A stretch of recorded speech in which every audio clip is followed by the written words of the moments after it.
Hey, Rachel. Hey, Brian. So how was your week?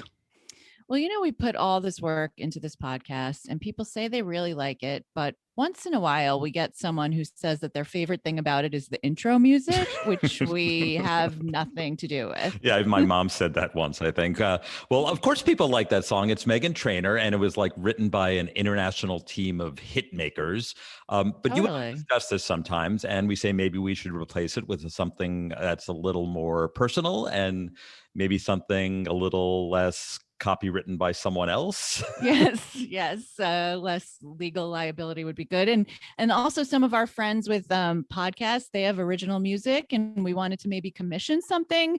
So we did. And this is what we came up with. Okay, we have no idea if you're going to like this, but here goes nothing. We're just a couple of New York Jews talking about the news, beating back the blues. We made a podcast and here's why. Have to laugh so we don't cry. Come and join us for the ride. Welcome to Know.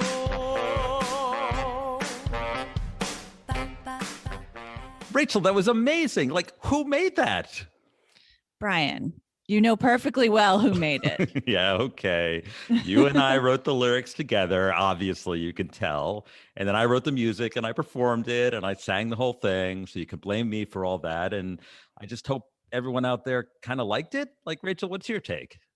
Well, in The Undoing, when Nicole Kidman sings Dream a Little Dream of Me to the opening credits. Oh, I didn't even know that was her who did it, but it's a great rendition. Yes. Yeah. Well, you just one-upped her because not only are you singing the song to our prestige podcast, you wrote, arranged, and produced it. And I'm really proud and I love it. I did. And I'm not going to get any royalties for it. It's an actual sync. I'm a volunteer jingle writer now, basically. That's my new calling. Which is one step above a volunteer firefighter. Oh, yes. We have nothing on volunteer jingle writers. Okay, so dear audience, we'd love to hear from you what you think about it. I'm not above killing it and starting from scratch or just going back from Meghan Trainor if you want to take up a legal defense fund for us. Let's go on. Other than that song, what have you been up to this week, Rachel?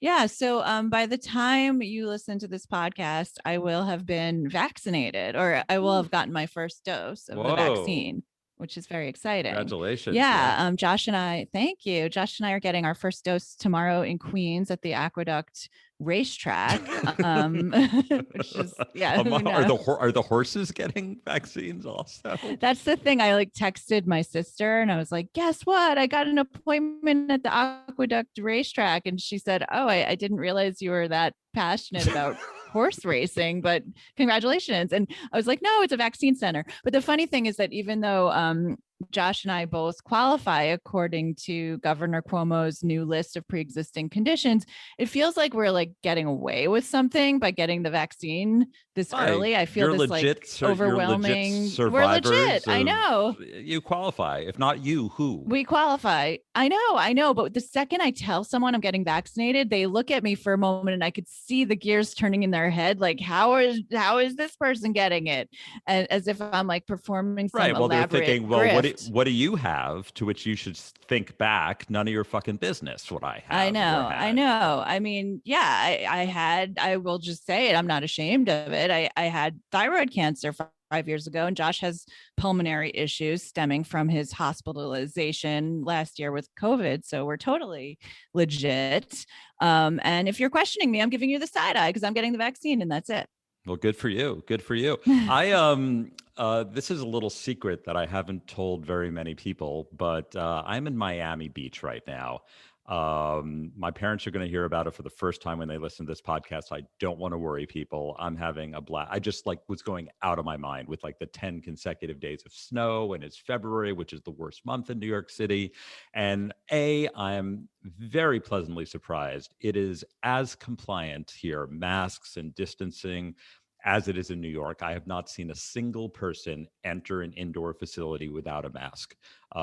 which is pretty amazing. So I feel a little vindicated because of that. I do have some follow-ups from the last time you and I went to Miami, which was a year ago, 2 years ago. 2 years ago for Art Basel. Yeah. Right. And our big takeaway was that the music in Ubers was particularly bad. It was the worst Uber music in the world. And They I'm have here the to worst taste. The Right. Uber drivers have the worst taste in music in And- Miami, and anywhere. we I've seen. anointed Yeah. ourselves the world's premier Uber music critics, and I'm here to Yes. report back that it has gotten even worse. Like, Oh no. whatever radio station they're playing, like the Z100 of Miami, has gotten much, much worse. But one thing that is better about this trip is that I somehow, I feel like I magically learned Spanish. And I never took a day of Spanish class or anything.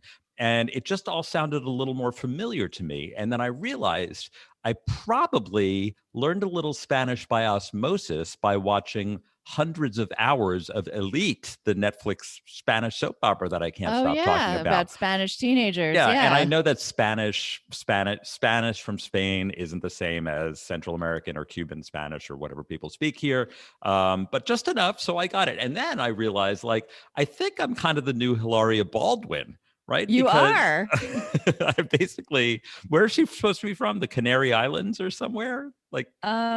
Yeah, the Canary Islands. Mallorca, Yes. Minorca. Mallorca. So basically, Is Mallorca in the Canary Islands? I think so. I'm not sure. I'm no, terrible Canary with Islands is geography. like a separate country, I think. Okay. It's like Cape Verde or something. I don't know. I don't Okay. know. But anyway, I am now semi-fluent in Spanish, at least the parts that pertain to Spanish soap operas. So Que bueno.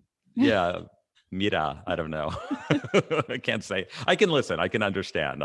Comprehension is A+. Speaking is not so good. Anyway, I don't want to disrespect people who spent decades of their lives mastering Spanish, but I feel pretty good about myself. Rachel, that was my highlight. There's a lot of nopes this week. Why don't you lead There's us a lot in of here? nopes. Yep. Yes. And I also want to add that because you're in Miami in a hotel room, the Wi-Fi might be a little bit janky on this week's episode. So we apologize in advance for that. But Yes. continue with us. So a lot of big things are happening this week. A lot of good things. The Supreme Court ruled that New York Attorney General can finally get his hands on Trump's taxes. They're investigating Don Jr. There are all these confirmation hearings and inquiries into the insurrection. But no, on Newsmax, the big news is about the Biden's dog. Hot and issue. whether the hot issue of the day is whether or not Champ, the Biden's dog, looks sufficiently presidential. So What let's does a just presidential dog look like? I mean, let's just play the audio clip because Okay. it's not to be believed. Did you see the dog? I want to show you something I noticed. Doesn't he look a little rough? I love dogs, but this dog needs a bath and a comb and all kinds of love and care. I've never seen a dog in the White House like this. I remember Buddy, I remember Millie, I remember lots of dogs, but not a dog who seems, I don't know how much love and care he is getting. Let's bring in the historians. I'm having fun with this, obviously, but I do want to talk about some stuff. Craig Shirley, Reagan biographer, presidential historian. Craig, welcome back. And Doug Weed, presidential historian, former advisor to George H.W. Bush. That's the White House where I remember Millie. Millie had like a staff, and they really took care of her. Very beautiful dog. This dog looks like from the junkyard. And I love that dog, but he looks like he's not been well cared for. No, not at all. Thank you for having us. No, he looks very dirty and disheveled and very unlike a presidential dog like Millie or Victory or something else in the past in the White House. In fact, that's coming from Newsmax. That's not to be That's believed. hard It's news. exactly what I would expect for them. I mean, Biden's off to a Right. pretty good start, right? You got to find something to criticize. So why not take it out on the dog, the poor dog? Right. So they're showing a picture of Champ, who's this adorable 12-year-old German Shepherd, not to be confused with Major, which is their other dog, who's a German Shepherd and the first rescue dog to ever occupy the White House, which is a pretty big deal. And then they get these two presidential historians to go on Newsmax to insult the appearance of a dog in an effort to cast aspersions on the Bidens. And who the hell are these people and what is wrong with them? Who are the presidential scholars? This was not like Douglas Brinkley and Evan, what's his name? Like, these are not the proper Walter, why can't I remember any of these names? But the people who write the biographies of the presidents are McCullough, these, David David McCullough. McCullough, No. right? Right. So Greg Shirley, he's the author of 4 books Greg about Ronald Shirley. Reagan. I've Yes, read all of his books about. But he did have a best-selling book, and he's going on and on about Millie, which is George H.W. Bush's dog, and how Millie was a truly presidential dog. And then Millie was an English Springer Spaniel, very dignified looking dog. And later on in the segment, the other presidential historian, whose name is Doug Weed, he smokes a lot. They couldn't just have one presidential historian weighing in on this topic. They had to bring in 2, right? And so said that Millie was actually Ranger, who was one of Millie's offspring, and that the Bushes presented Ranger as Millie because Millie was getting old and didn't look as good in photographs. Oh my God, that is a scandal. That's a scandal. That's a huge scandal. How? What? That's like Lassie. There were Rin Tin Tin, right? Weren't there like 10 of them because they all died? Or like Menudo, right? Every time one of the Menudos aged out of the group or died, they just brought in a bring new in another one Menudo. and pretend like it was. Yeah, totally. Exactly. Yeah. This is a blight on the presidency of George H.W. Bush. I cannot believe. And Barbara Bush, who's like the matriarch of this entire family, she sanctioned this. It was a sham. This was a sham. She stood by and looked. So first they came for the presidential dogs. Like, this is terrible. This is terrible. They were so focused on the appearance of the dog that they couldn't honor Millie, who was just getting old. So they put her out to pasture. But so, I mean, nope to Newsmax. I can't even say the word nope.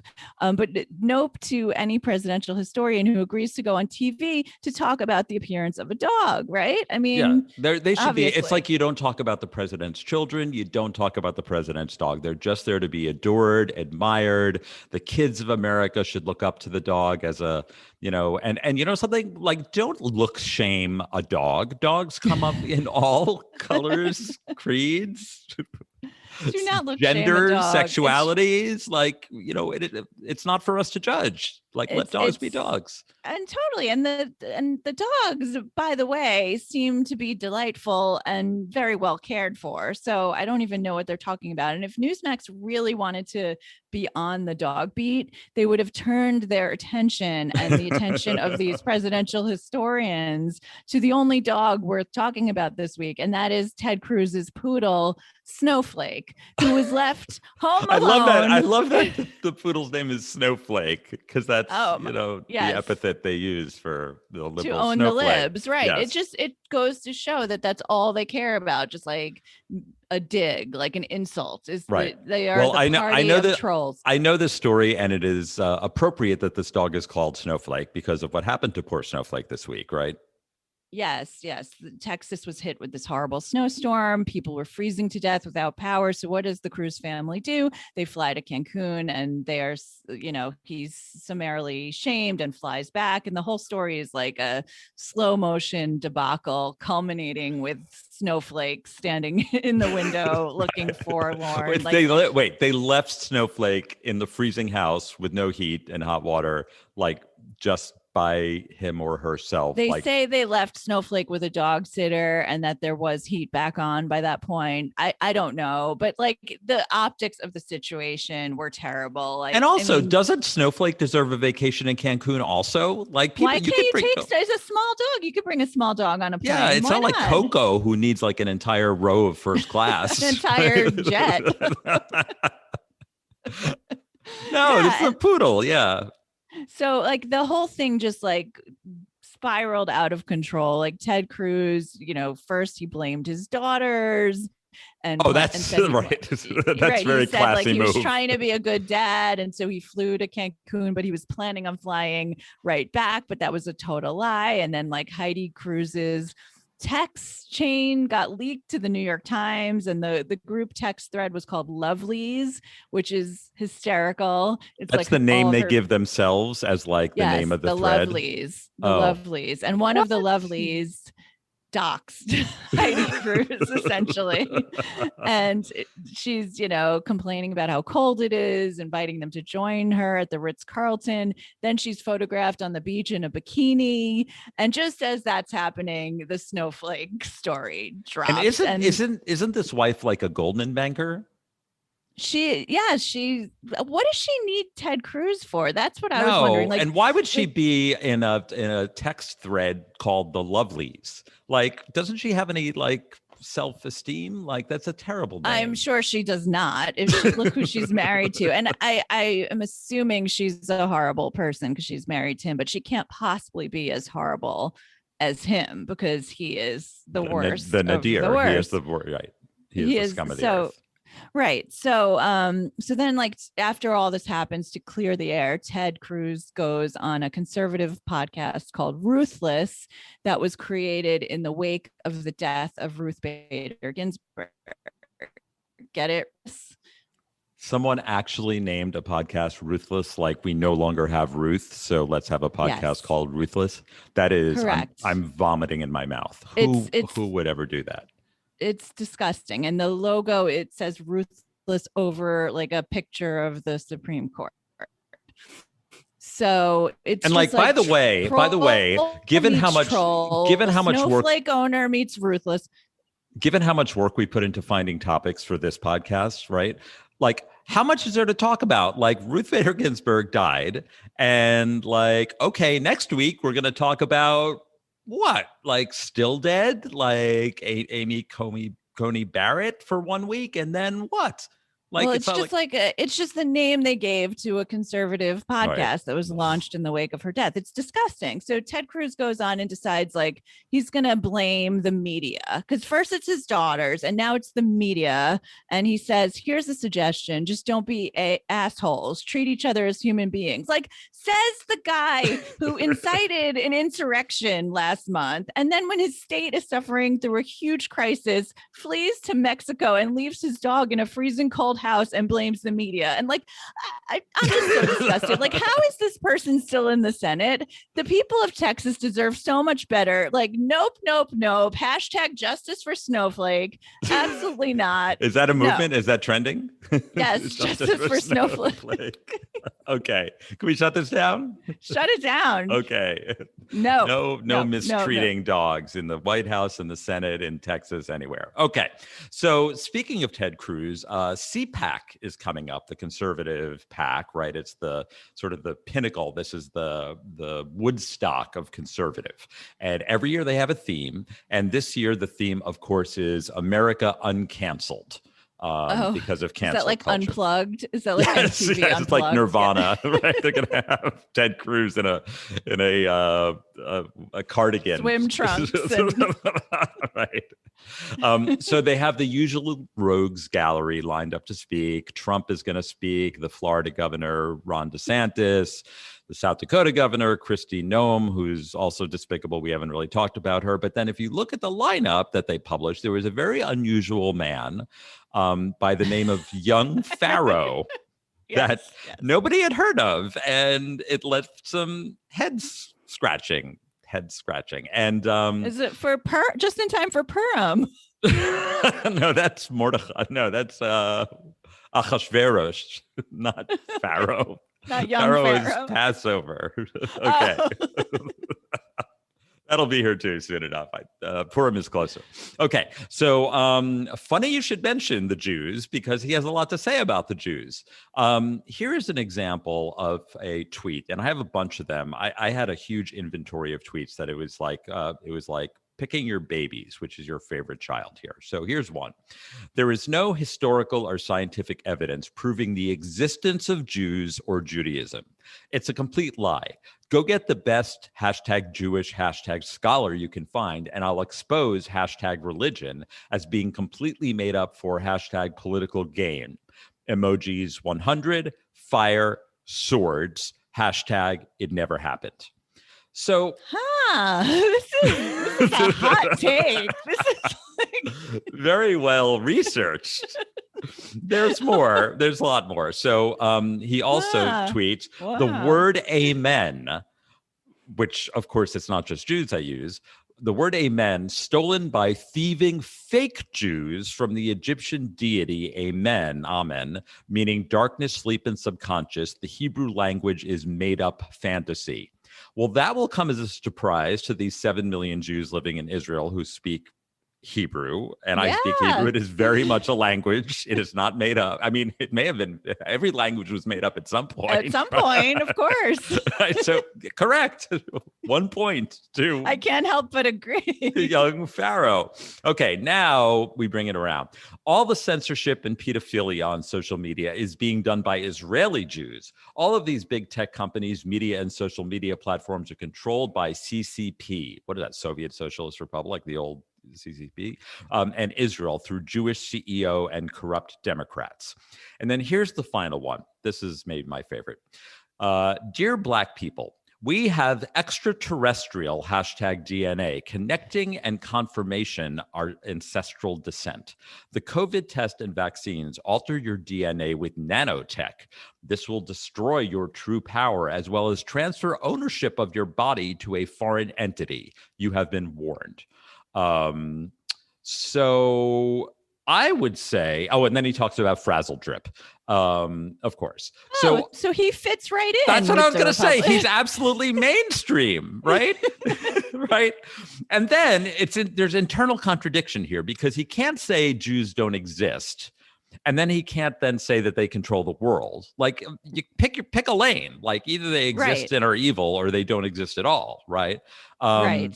So the final irony here is that the conference entitled America Uncanceled promptly canceled him and took him off the roster. So, which again is ironic. Why cancel him and not like Ted Cruz or any of these cancel other all people? of them? Cancel Donald Trump. Just like skip a year. Like just call it America Canceled.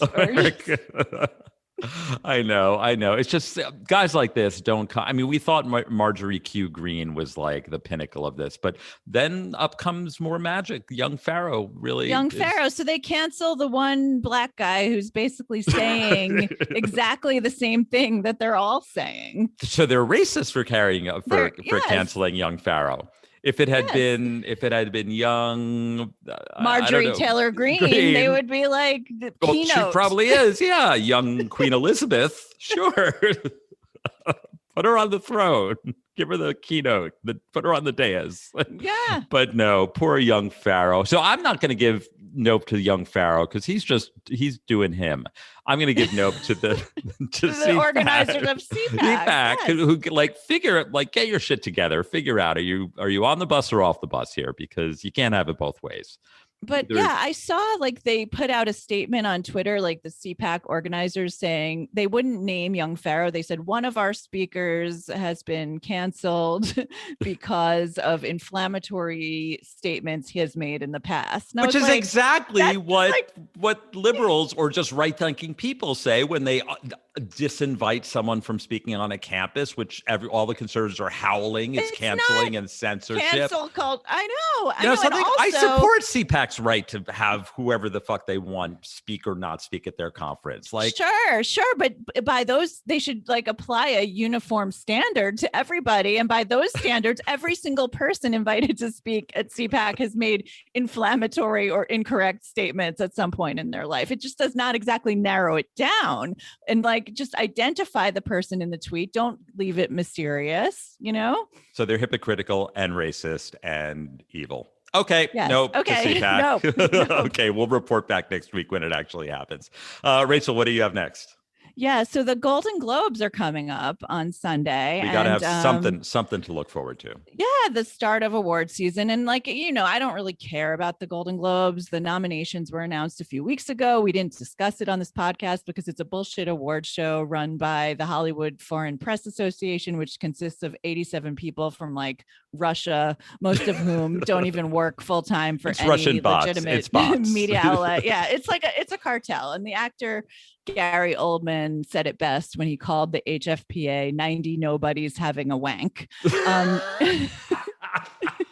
He's a Golden Globe winner himself. So you can sit there and say, who gives a shit? But here's why it matters. The broadcast, which NBC pays big money for every year, it's critical in setting the tone for award season.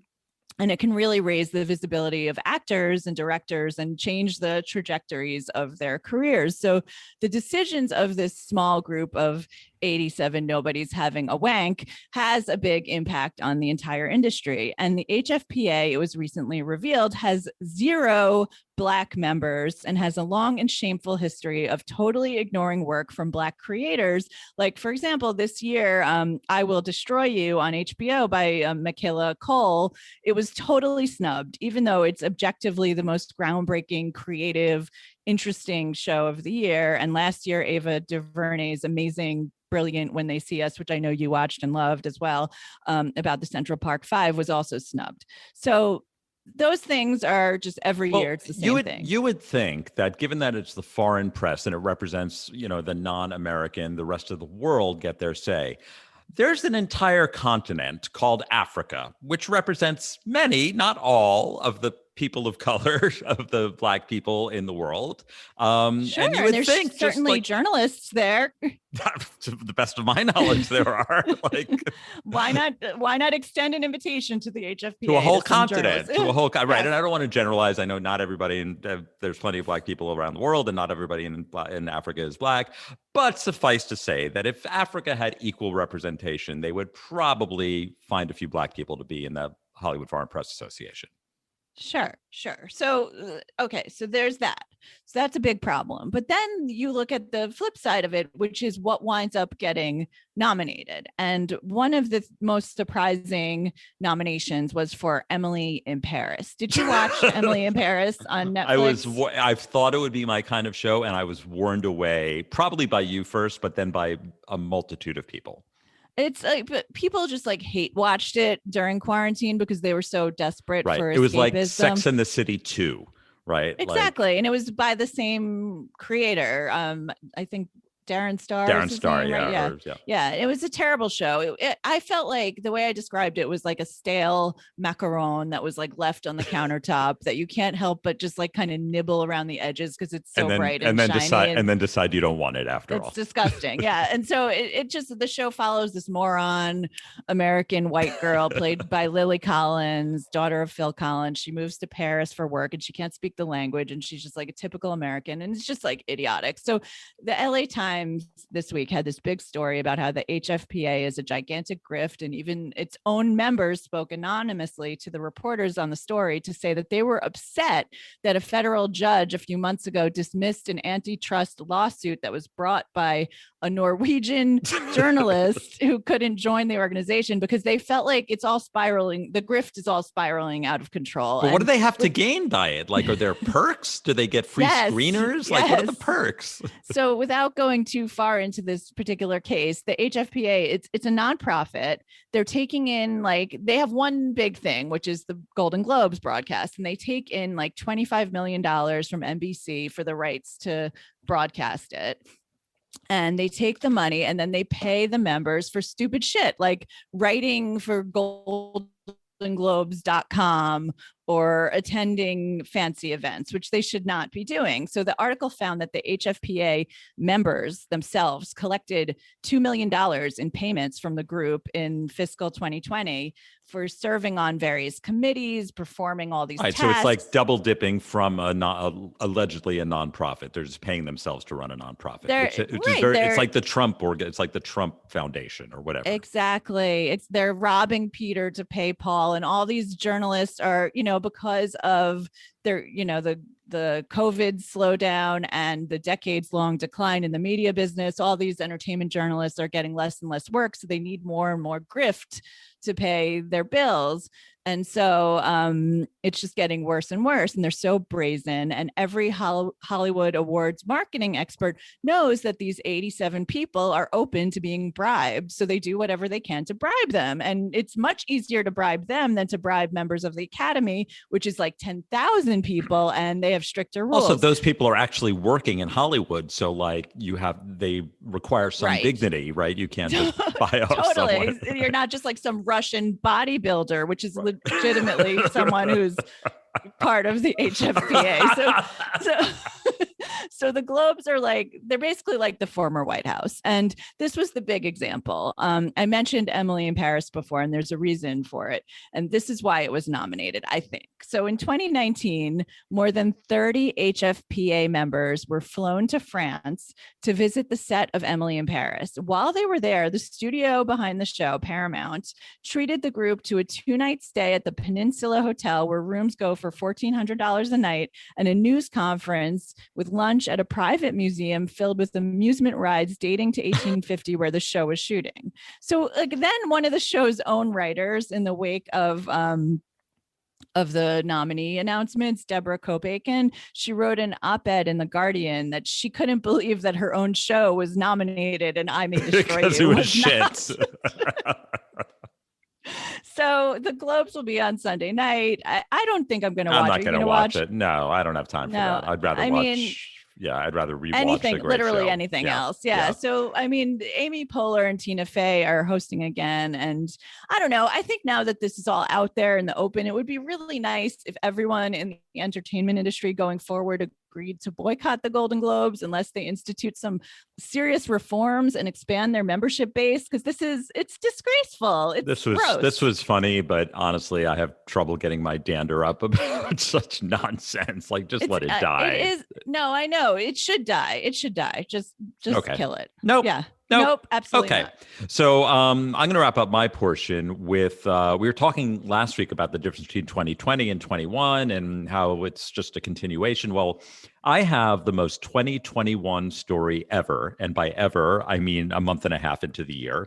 And it is a convergence of conspiracy theories, denialism, trutherism, Gen Z, TikTok, and everything. And it is all converging on the most unlikely of subjects, a name I did not think I would ever hear in my life again, especially in this context, but Helen Keller.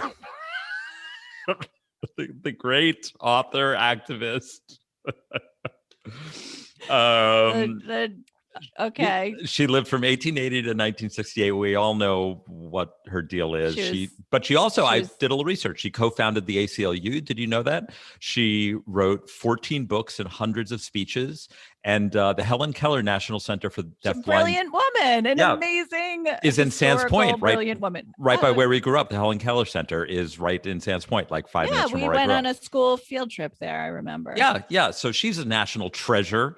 And of course, what does the current generation, Gen Zs and teens, have to say about this transformative and inspirational figure in our history? They say that she either never existed or was at least a fraud. So they can't believe that somebody such as this. Where did she have the energy to be a fraud with everything she did? It takes a lot of work to be a fraud. Okay, so how did this emerge, you might ask? So the first evidence of this conspiracy theory of the Helen Keller truthers was in May of last year. It's a now deleted video by someone called @Ali Zahn Hasharita, and she initiated the hashtag Helen Keller wasn't real. And that got 600,000 views. And then there was a column in Medium that everyone was reading that initiated hashtag Helen Keller is over party, and that she was an urban legend. Hashtag Helen Keller is over party. Like, that means like, it's as if like we're having a party because Helen Keller is over. It's like fetch. Is it a thing? Well, first of all, she died in 1968. She's been over for quite a while. And then this is where it got really big. So there was a TikTok by someone named @Crunk19 that's gotten 2 million views. And a sample of what this guy said is, we got to talk about this whole Helen Keller thing because I've had enough. I've heard it my whole life. She's deaf. She's blind. She's amazing. No, guess what? She lied. She's a liar. Her and that monster, Anne Sullivan, pulled the wool over our eyes, and nobody's ever thought to question it. Monster Annie Sullivan. Pulled the wool over our eyes? Like, who cares about Helen Keller? And Anti-Sullivan. Like we all saw the miracle worker with like the head with water. She won the Oscar. She won. Well, this guy says that it's a satire account, and it's like, right, Jan, sure, Jan, like, yeah, after the fact. So the problem, no matter how much it was satire, the teens are obviously taking it seriously, and they're obsessed about it. So they're picking out little parts of her history and like casting doubt upon it. So she wrote 14 books, and then people are saying she didn't write any books. People, how could she write a book, right? People pumped her up and wrote her books for her. And then, little known fact, she flew a plane to Paris, which she obviously had some help with, but it was like she co-piloted it, which is, I couldn't co-pilot a plane to Paris. I would be Okay, you have to have perfect eyesight to qualify. I didn't say she was the lead captain. She was in the cockpit. It's fine. I'm sure she contributed in other ways. That said, I admire her for trying, for doing whatever she did. It's more than I've ever done. And yet people are saying, how is it possible she cannot? Anyway, my point was, this is one of the truly infallible heroes, heroines of American history. There is no fault that you can find in Helen Keller unless there's some deep crevice of history that I never heard about. And even then, I think she can be forgiven. But moral of the story is we cannot have nice things. We cannot have Helen Keller as our national treasure. We need to start like, she needs to be in the Garden of Earthly Delights. She needs to be in the national. Yes. We need to like spearhead a movement to combat Helen Keller disinformation. This is troubling. Facebook should probably, and TikTok should probably ban Helen Keller content. They lose too much advertising revenue. It's a major source of clickbait for them. This just shows how desperate people are. Like, what random historical figure are they going to dig up next to deny existed? Or Amelia Earhart. No, too many people who know that kids don't even know who Helen Keller is. Like, they never saw The Miracle Worker. Tonight, I am going to tell AJ about Helen Keller. I'm going to inoculate him from this myth. Yes. Every parent in America should before the terrible. Before it's too late. There's no looking back once you've heard it.